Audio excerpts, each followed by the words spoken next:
আমি কনচেটা। আমি ইতালি থেকে এসেছি এবং আমি এখানে ইন্দোনেশিয়ায় ছোট বাচ্চাদের ইংরেজি শেখাতে এসেছি। আমি কোনো নির্দিষ্ট ধর্ম অনুসরণ করি না, আমি কোনো চার্চ বা কোনো ধর্মে বিশ্বাসী নই। তাই আমার প্রশ্ন হলো, আমি সবসময় দেখেছি যে বিভিন্ন ধর্মের মানুষ আমাকে তাদের ধর্ম সম্পর্কে জানাতে চেষ্টা করেছে, কিন্তু আমি সবসময় দেখেছি যে তারা বলতো আমার ধর্মই সেরা, আমার ধর্মই সেরা, এবং আমি এটা চাইনি।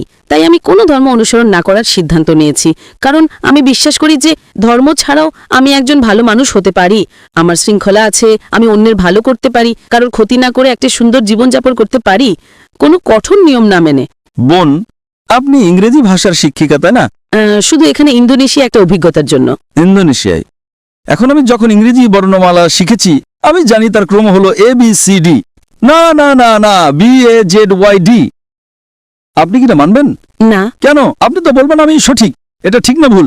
ABCD ছাড়া কি ইংরেজি শেখার অন্য কোনো উপায় আছে? কারণ আপনি জানেন এর একটাই উপায়, শুধু একটাই। আপনি বলতে পারেন না ZADPL? আপনি কি বলতে পারেন? যদি 10 জন লোক এসে আপনাকে বলে চলুন ইংরেজিতে বর্ণমালা শিখি ZYAL, আপনি কি রাজি হবেন? আপনি কি বলবেন আমি সঠিক কিনা? কেন? কিন্তু আমি কি করে জানবো যে একজন অধার্মিক পটভূমি থেকে আসা মানুষ আপনার পথটাই সঠিক পথ? আপনি খুব ভালো ইংরেজি জানেন, তাই না? আপনি আপনার ইংরেজি জ্ঞান নিয়ে আত্মবিশ্বাসী। হ্যাঁ। আপনি কি 100% নিশ্চিত? আমি ইংরেজিতে পারদর্শী, কিন্তু আমার মাতৃভাষা ইতালিয়ান। কিন্তু আপনি জানেন যে ইংরেজি মানে ABCD, অন্য কোনো পথ নেই, তাই না? 100% নিশ্চিত, কারণ আপনি ইংরেজি জানেন। আপনি ইংরেজিতে একজন বিশেষজ্ঞ। আপনি ইটালিয়ানও আরো ভালো বিশেষজ্ঞ হতে পারেন, কিন্তু আপনি ইংরেজিতে বিশেষজ্ঞ, তাই না? ঠিক তেমনি ভাবে বোন, আমার পদ্ধতি ভিন্ন। আমি বলি আপনি আমাকে ইসলামের চেয়ে ভালো কোনো ধর্ম দেখান, আমি আজই তা গ্রহণ করব, কারণ আমি তুলনামূলক ধর্মতত্ত্বের একজন বিশেষজ্ঞ।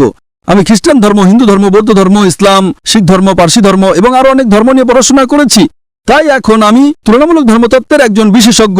আমি বলছি আপনি আমাকে এর চেয়ে ভালো কোনো ধর্ম দেখান, আমি আজই তা গ্রহণ করব। কিন্তু ধর্মহীনতা সম্পর্কে আপনার কি মত? ঠিক আছে, আপনি আমাকে ধর্মহীনতাকে ইসলামের চেয়ে ভালো প্রমাণ করে দেখান, আমি মেনে নেব।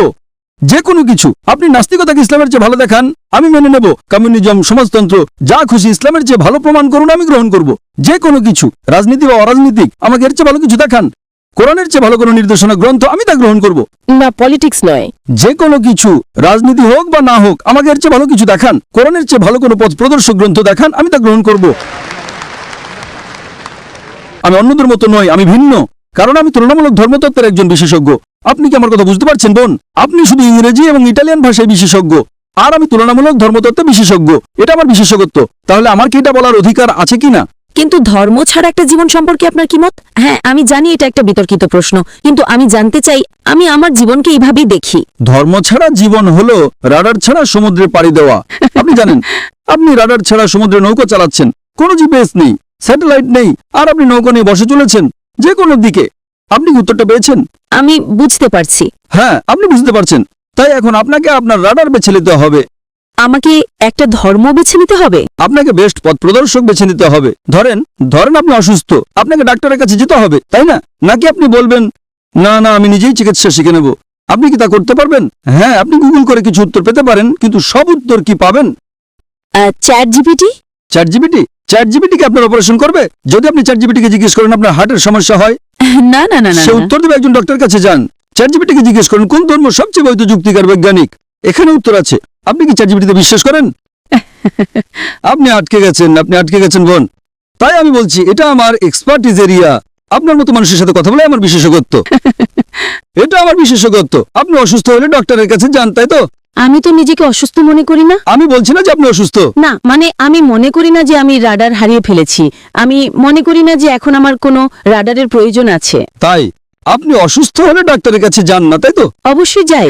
ও, তার মানে অসুস্থ হলে আপনার রাডার দরকার না, কিন্তু ধর্মীয়ভাবে বলতে গেলে আমি নিজেকে পথভ্রষ্ট মনে করি না। কারণ আপনি জানেনই না যে আপনি কি হারাচ্ছেন। আপনি তখনই বুঝবেন যে কিছু হারিয়েছেন যখন জানবেন যে আপনার কি হারানোর ছিল। যদি আপনি না জানেন যে কি হারাচ্ছেন, তাহলে কিভাবে বুঝবেন, তাই না? দেখেন যে ব্যক্তি অজ্ঞ, সে খুব সুখী কিনা। সে ইংরেজি জানে না, কিছুই জানে না, সে খুব সুখী, ঠিক না ভুল? আপনি জানেন না যে আপনি কি হারাচ্ছেন। আমি যে আনন্দ পেয়েছি, আমি নিশ্চিত যে আপনি তা পাননি। হ্যাঁ, আমাকে শিখতে হবে। কারণ আপনি জানেন না, যে ইংরেজি জানে না সে বোঝে না ইংরেজি কি। আপনি ফলের স্বাদ চাখাননি, তাই না? এজন্যই আপনার জন্য আমার দুঃখ হচ্ছে বোন। আপনার জন্য আমার দুঃখ হচ্ছে বোন। না, তবে আমি বৌদ্ধ ধর্মের চিন্তাভাবনার প্রতি বেশি বিশ্বাসী। যেমন আপনার শরীর একটি মন্দির, যেমন ঈশ্বরী আপনি, যেমন আপনাকে। ও, বৌদ্ধ ধর্ম। আচ্ছা, বুদ্ধের শিক্ষা কি? আমি জানি না, আমি তো পড়িনি, দয়া করে বলুন। তাহলে এখন বৌদ্ধ ধর্ম সম্পর্কে কথা বলছেন, আর আপনি জানেন না বৌদ্ধ ধর্ম কি? আমি বিশেষজ্ঞ নই, কিন্তু আমি কিছু বই পড়েছি এবং সেখানে বলা হয়েছে যে বুদ্ধই আসলে আপনার মধ্যে আছেন। মানে আপনি নিজের উপর কাজ করে একটা ভালো জীবন পেতে পারেন এবং অন্যের সাথে ভালো ব্যবহার করতে পারেন, আর সেটাই যথেষ্ট। তাই নিজের উপর কাজ করাই আসল। একথা কে বলেছে? এটা তো বৌদ্ধ ধর্মের শিক্ষা নয়। হয়তো এটা তার একটা অংশ, কিন্তু মূল শিক্ষা নয়। বুদ্ধ 4টা মহান সত্যে বিশ্বাস করতেন। 1 নাম্বার, এই পৃথিবীতে দুঃখ এবং কষ্ট আছে। বুদ্ধের প্রথম মহান সত্য ছিল যে পৃথিবীতে দুঃখ এবং কষ্ট আছে। 2 নাম্বার, এই দুঃখের কারণ হলো আসক্তি বা আকাঙ্ক্ষা। 3 নাম্বার, দুঃখ দূর করতে হলে আকাঙ্ক্ষা দূর করতে হবে। এবং 4 নাম্বার, আকাঙ্ক্ষা দূর করার জন্য অষ্টাঙ্গিক মার্গ অনুসরণ করতে হবে। এটাই গৌতম বুদ্ধের শিক্ষা। আপনি কি ইসলামের কোনো বই পড়েছেন? না, আপনি কি কোরআন পড়েছেন? আমি পড়ব। আচ্ছা, আপনি কি আমার জন্য একটা কাজ করতে পারেন? আপনি কি কোরআনের ইংরেজি অনুবাদটা পড়ছেন না কেন? দয়া করে একটা খোলা মন নিয়ে কোরআনের ইংরেজি অনুবাদটা পড়ুন। হ্যাঁ, খোলা মন নিয়েই পড়ব। কোনো রাডার ছাড়াই পড়েন, সমস্যা নেই। একটা খোলা মন নিয়ে পড়েন। পারলে ভুল খোঁজার চেষ্টা করেন, কোনো সমস্যা নেই। আপনি যত বেশি ভুল বের করার চেষ্টা করবেন, আমি তত খুশি হব। যখন আপনি কোরআন পড়বেন তখন একটা বিশ্লেষণী মন নিয়ে পড়বেন। কোরআনে ভুল খুঁজে বের করার চেষ্টা করেন, কোনো সমস্যা নেই। কোরআন নিজেই চ্যালেঞ্জ করে যে এর মধ্যে কোনো ভুল বের করা সম্ভব নয়। তাই আপনি ভুল খোঁজার চেষ্টা করেন।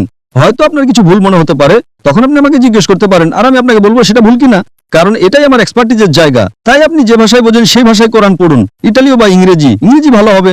আমি আপনাকে আব্দুল্লাহ ইউসুফ আলীর অনুবাদটা পড়তে অনুরোধ করছি। আমি আয়োজকদের অনুরোধ করব যদি তারা বোনকে একটা কপি ঘম্পি দিতে পারেন। আপনি কি এতে সই করে দেবেন? ইনশাআল্লাহ আমি সাইন করে দেব। ধন্যবাদ। অনুষ্ঠানের শেষে আমি আয়োজকদের অনুরোধ করব যদি আব্দুল্লাহ ইউসুফ আলীর ইংরেজি অনুবাদটা পাওয়া যায়, ইনশাআল্লাহ। যদি না পাওয়া যায় আপনি আপনার ঠিকানা ভলেন্টিয়ারদের কাছে দিয়ে যেতে পারেন, আমরা পাঠিয়ে দেব। যদি এখন পাওয়া যায় আমরা এখনই আপনাকে দেবো, ইনশাআল্লাহ।